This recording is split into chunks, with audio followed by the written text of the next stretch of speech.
हरे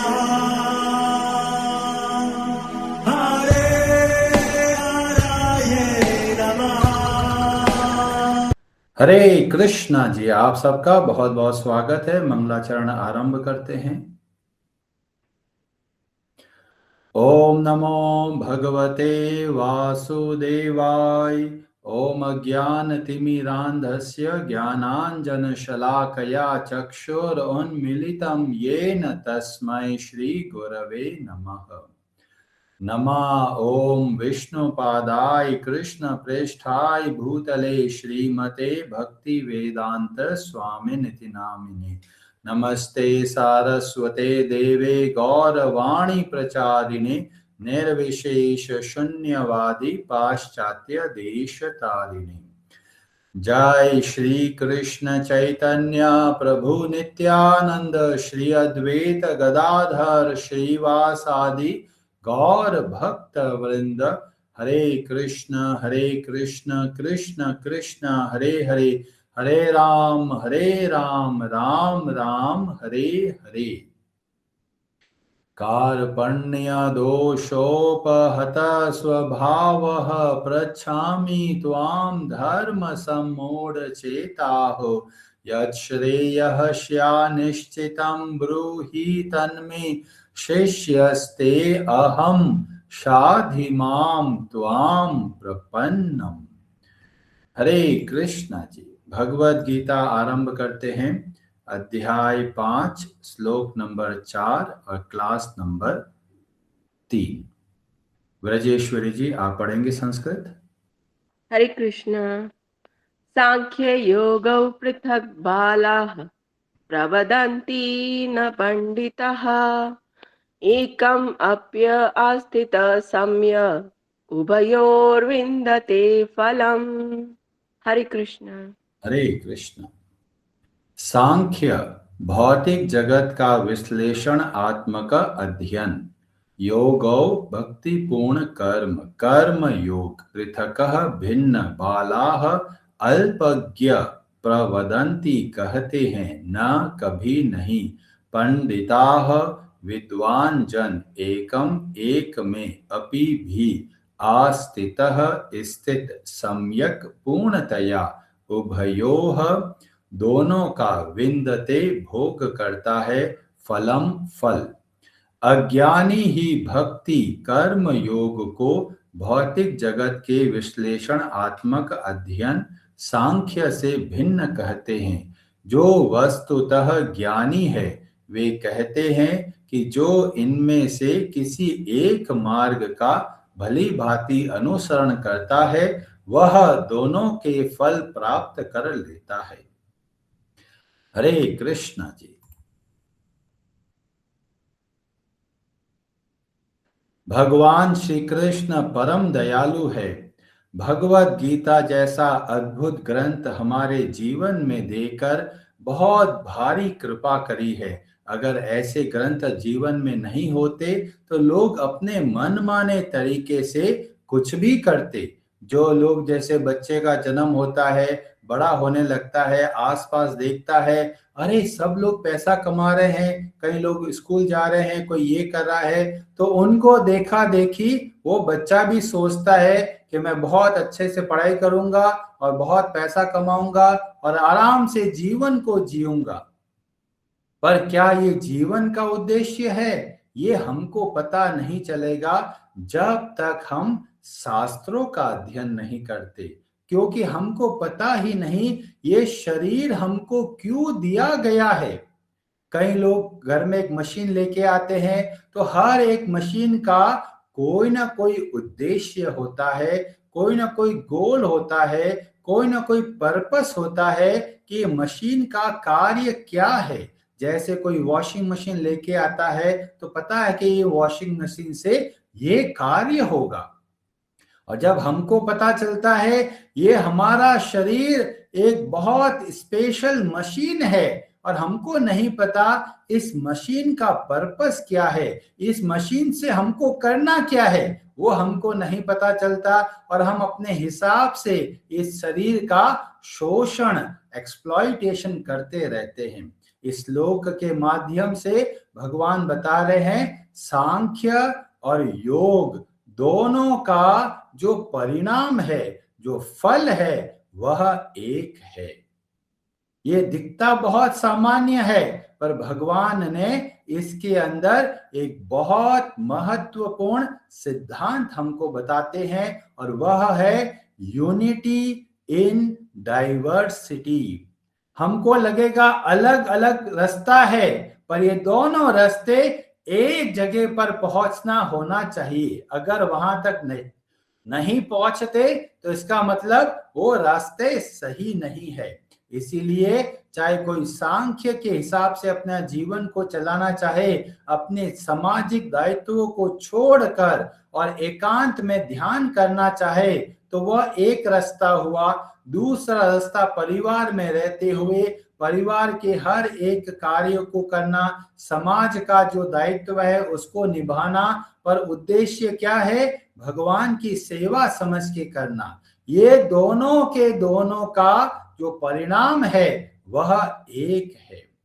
और वास्तविक ज्ञान उसी को बोलते हैं जब हमको पता है क्या समान है और क्या अंतर है। तो भगवान ने ये श्लोक और आने वाले श्लोक में समानता पर जोर दिया है। क्या सिमिलैरिटी है? तो बोला गया रिजल्ट, फल एक है। अभी रिजल्ट एक है, वो क्या है? तो प्रभुपाद जी बहुत सुंदर तरीके से अपने तात्पर्य में बताते हैं कि ये मनुष्य जन्म का जो लक्ष्य है, जो पर्पस है, जो उद्देश्य है, जो एम है, वह है भगवान विष्णु। और जब तक यह उद्देश्य, ये पर्पस हमको नहीं पता चलता, तब तक हम अपने जीवन को ऐसे ही भटकाते रहते हैं। और कर्म योग के सिद्धांत देके हमको बताते हैं कि हम अपनी परिस्थिति में जैसे भी हैं, हम वहां से ही भगवान की ओर बढ़ सकते हैं। और बड़े बड़े उदाहरण हमको देखने को मिलता है, जैसे कि प्रहलाद, ध्रुव, अम्बरीश, पृथु, विभीषण, युधिष्ठिर, ये सब के सब इतने अद्भुत राजा हुए। राजा का मतलब आप सरल तरीके से समझिए, जो मिनिस्टर होते हैं, प्राइम मिनिस्टर होते हैं, कंपनी के सीईओ होते हैं, ऐसे ऐसे लीडरशिप वाले लोगों ने इस ज्ञान को समझा और खुद का भी कल्याण करा और समाज का भी कल्याण किया। पर कई लोग प्रश्न करेंगे, दोनों का फल एक भगवान विष्णु कैसे हो सकते हैं? कैसे हमको पता चलेगा? तो इसका उत्तर हमको मिलता है श्रीमद् भागवतम में। भागवतम के दूसरे स्कंद के अध्याय 1 और श्लोक नंबर 6 में बहुत सुंदर तरीके से बताया गया, एतावान सांख्य योगाभ्याम। चाहे कोई सांख्य योग का पालन करे, चाहे कोई कर्म योग का पालन करे, या फिर स्वधर्म परिनिष्ठया, या कोई सोचता है ये मेरा धर्म है, मैं इस धर्म के हिसाब से चलूंगा। तो चाहे कैसा भी व्यक्ति हो, परंतु एक मूल उद्देश्य, मूल पर्पस है इस मनुष्य शरीर का, और वो क्या है? तो बोला गया जन्म लाभ परः। अगर हमने मनुष्य का जन्म लिया है, उसका वास्तविक लाभ क्या है? और बोला गया पुंसाम। पुंसाम का मतलब है मनुष्य। जब एक मनुष्य का जन्म होता है, ह्यूमन बीइंग जो शरीर धारण करता है, उस जन्म का परम लाभ क्या है? तो स्पष्ट रूप से आदि लाइन में उत्तर मिलता है। और आदि लाइन में क्या बताया गया? अन्ते नारायण स्मृति। यह है जीवन का उद्देश्य, इस मनुष्य जन्म की सार्थकता। और इस मनुष्य जन्म अगर मिला है तो उसका लाभ क्या है? अंत समय में भगवान नारायण को स्मरण करना। अब कई लोग बोलेंगे, स्मरण वाली क्या बड़ी बात है ऐसी, और वो भी भगवान नारायण का स्मरण। तो स्मरण का जब अर्थ बताया जाता है, इसका मतलब है उन्होंने जो हमारे साथ किया है उनके बारे में सोचना। जैसे कोई माता पिता के बारे में सोचता है तो क्या सोचेगा? वो ये सोचेगा कि मेरे माता पिता ने मेरे लिए क्या क्या किया है, कितना बलिदान देकर मेरे को पढ़ाया, मेरा जीवन का ध्यान रखा। तो इसको बोला गया स्मरण। और जब बोला गया नारायण स्मरण, इसका मतलब है अंत समय में हम ये याद करें कि भगवान श्री नारायण, भगवान श्री कृष्ण ने हमारे लिए क्या क्या किया है। और जब हम लोग सोचेंगे कि क्या क्या किया है, क्या क्या मिला है, तो इसको बोलते हैं कृतज्ञ। कृतज्ञ का मतलब है कृत और ज्ञ। कृत मतलब जो जो हमको मिला है उसको समझना, इसको बोलते हैं कृतज्ञता, और यह है ग्रेटिट्यूड। तो अंत समय में हम जब भगवान नारायण का स्मरण करते हैं, उन्होंने हमको जो जो गिफ्ट दिया है उसका अगर स्मरण करते हैं, तो इसको बोला गया जन्म लाभ। अब कई लोग बोलेंगे भगवान नारायण ने हमारे लिए क्या किया है? हम खुद मेहनत करते हैं, हम ऑफिस जाते हैं, जॉब करते हैं, काम करते हैं, पैसा कमाते हैं, परिवार को चलाते हैं, भगवान का क्या योगदान है? हम क्यों भगवान के प्रति कृतज्ञ हो? तो बताया जाता है भगवत गीता के आधार पे हमारा जीवन का हर एक क्षण भगवान की कृपा से चलता है। कई लोग जो सोचते हैं हम तो बहुत पैसा कमा रहे हैं, हमारी योग्यता के आधार पे हम इंजीनियर बन गए हैं, हम डॉक्टर बन गए हैं, तो एक थोड़ा सोचिए ये योग्यता कहां से आई है, किसने ये टैलेंट दिया है हमको। और ये सोचिए हमारा जीवन की जो आवश्यकता है, जैसे कि हवा, वो हवा कौन सप्लाई कर रहा है? अगर ऑक्सीजन आना बंद हो जाए तो लोग सोचेंगे अरे सब चीज छोड़ो, पहले मेरे को हवा दो। और ये हवा कौन दे रहा है? थोड़ा भी लोग विचार नहीं करते, अपने जीवन को भगाते रहते हैं। थोड़ा एक क्षण के लिए सोचना है ये जीवन चल कैसे रहा है, ये पानी की कितनी आवश्यकता है। अगर ये पानी नहीं होगा तो हम कैसे अपने जीवन को चलाएंगे? इंजीनियर बन गए पर ये पानी नहीं है तो क्या करेंगे? हवा, पानी, अग्नि, पृथ्वी, पृथ्वी जो एक माँ की तरह है, जो हमको तरह तरह की भोजन के और हमारी सारी व्यवस्था का ध्यान रखती है, वो उनको ये कैसे दिया गया ये दायित्व? तो हम सबको धीमे धीमे पता चलता है ये सब भगवान नारायण की कृपा से होता है। जैसे हम ये सोचते हैं हमारा उनके प्रति कृतज्ञता का भाव बहुत बढ़ता है।